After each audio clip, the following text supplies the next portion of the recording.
Adam Keefe make it 13.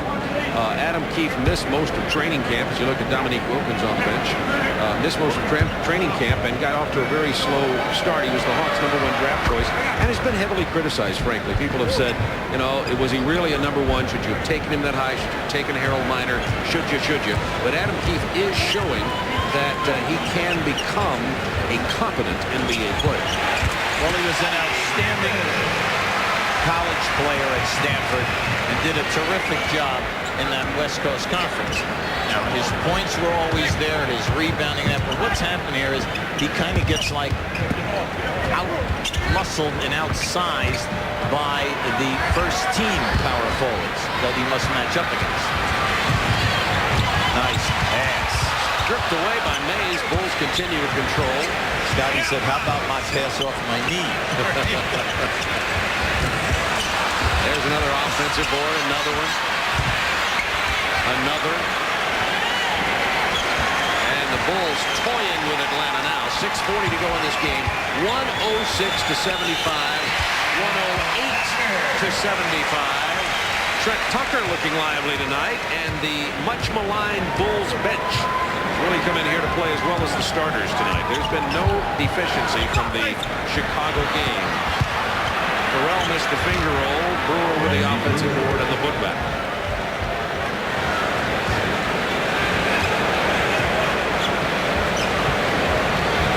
We understand that Charles Oakley has been ejected from that New York game with 2 technical fouls. Ernie Johnson will give us details on that. As a matter of fact, let's go to Ernie right now. Ernie, what's the story on Oakley and the Knicks? You asked for it, Bob, and I've got it for you. Things heating up at Madison Square Garden. Watch Charles Oakley swinging the elbow at George McLeod. Didn't make any contact, but that was his second technical foul of the game. Oakley ejected in the 4th period. Indiana has closed the gap in that game. It's game 1 of the Eastern Conference first-round series between the #1 and #8 seeds. 83-78, the Knicks with the lead over the Pacers. We'll be back to Chicago Stadium after this.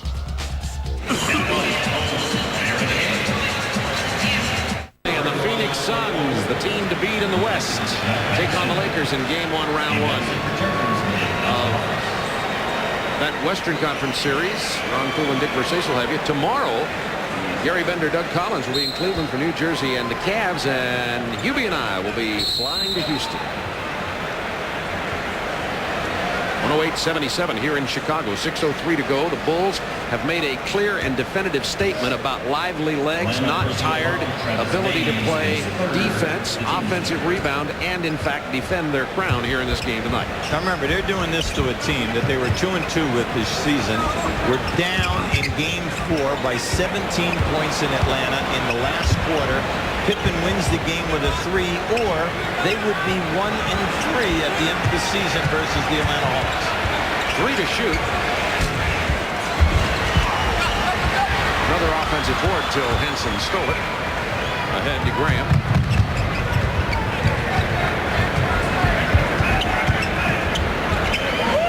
Dwayne Farrell. He's come in and thrown some points in there since he came off the bench late in the ball game. 6 in this quarter.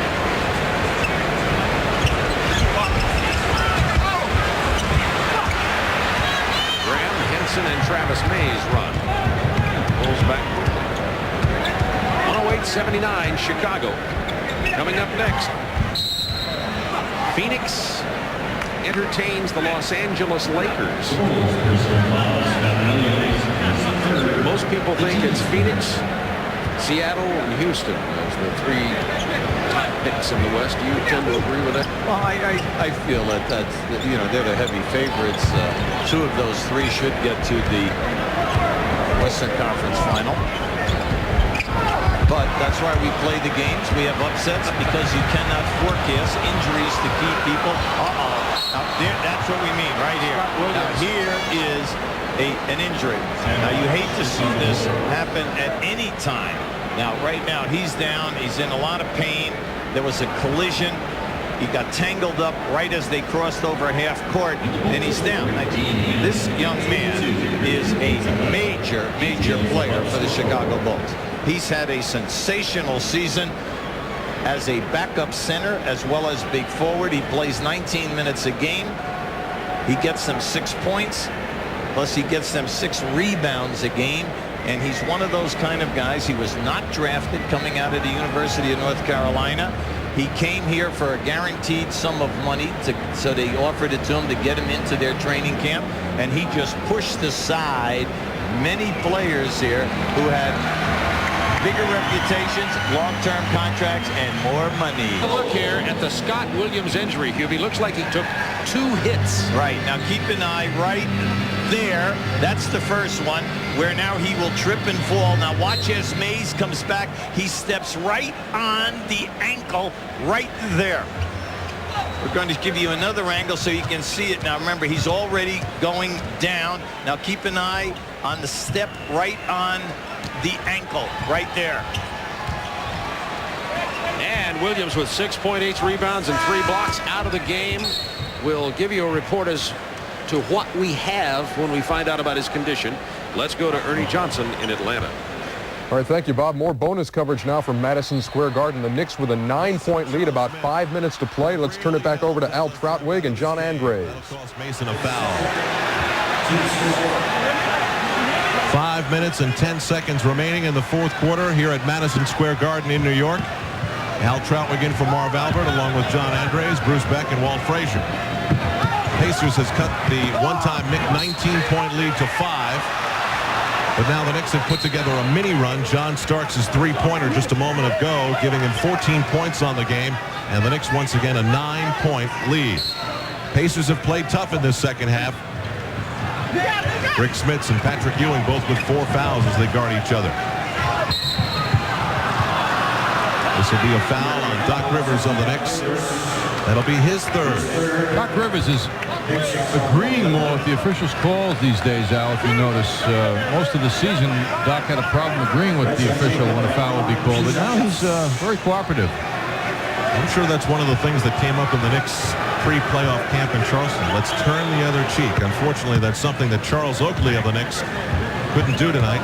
Early technical in the first half, and then took a swipe to get George McLeod off his shoulders, resulting in an immediate second technical and an ejection just a few minutes ago. Charles's shirt was being grabbed in a rebounding situation, and the official didn't take note of it, and that's what he objected to, but he did it quite outwardly, and that's what drew the technical. Knicks have to work a little bit to get the ball in bounds. Starks and Anthony Mason. Mason, who does have dreams of running the point of a team someday, enjoys the moment where he gets to bring it up the floor. Doc Rivers pulls up over Schrempf. That's 17 for Doc Rivers. That's a highly developed move he has. Dribble, dribble, jump shot. Once again, Knicks by 10. Mason guarding Schrempf. He and Charles Smith have done a great job on Schrempf. Smith right now guarding Dale Davis. Miller guarded by Starks. And that will be a foul on Anthony Mason. Now the question now is not who is in foul trouble. The question is who isn't in foul trouble. Third on Mason. Mason trailing Detlef Schrempf, who cannot shake Mason's presence. Mason not as tall as the 6'10" Schrempf, but the body and the speed is right there, and the desire, the pride he takes in his defense is what really makes him special. And as the Knicks continue to foul Reggie Miller, they continue to almost hand the Pacers 2 points. He's now 12 of 12 from the line. 25 total on the game. It is when he is shooting off screens and dribbles that the Knick defenders have a fair shot at him, and he's only 6 of 17. Knocks them both down. It's an 8-point game again. Mason again given the job of bringing the ball up court. Dale Davis is just hanging with him. He's not bothering Mason, which is why Mason's been given that job. Starts for Ewing, posting up a little too far outside. But he'll take that jumper. Almost stolen by Miller. 3 on the 24-second clock. And Doc Rivers hits with 2 on the 24-second clock. 19 for Rivers, 21 for Ewing, 23 for Charles Smith. Doc Rivers' intensity and concentration is so evident tonight. Schrempf runs into a Nick Wall. Smits over the outstretched hand of Ewing. 15 for Smits, 17 for Fleming, 26 for Miller. The Pacers scoring story. No top seed has ever lost the opening round of the playoffs since the best-of-5 format has begun. starts in and around.